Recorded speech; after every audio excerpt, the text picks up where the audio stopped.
এই লবণ পানির মাছ খাওয়া মানুষ তো এদের যৌবন বেশি।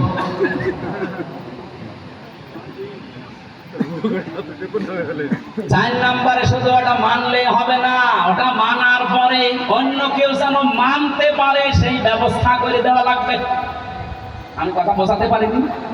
আপনি শুধু শুদ্ধ করে পড়লে হবে না হক আদায়, ওটা শুদ্ধ করে পড়বেন, বুঝবেন, নিজে মানবেন এবং মানুষ যেন মানতে পারে সেই ব্যবস্থা তৈরি করবেন।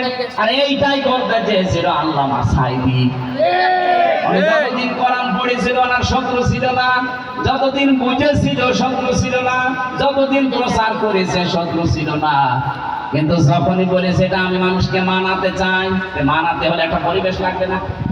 ওই পরিবেশের জন্য যখন তিনি কাজ করেছেন তখনই কিছু মানুষ তাকে শত্রু মনে করেছে।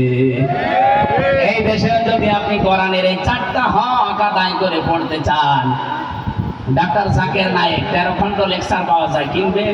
এখানে 7 নম্বর খণ্ডের 12 নম্বর পৃষ্ঠায় এই তেলাওয়াত শব্দের ব্যাখ্যা এরকম 4টা করা আছে। আমি বলে দিলাম, খালি যে এখানে পড়ে একটু ব্যাখ্যা মিলিয়ে নিন।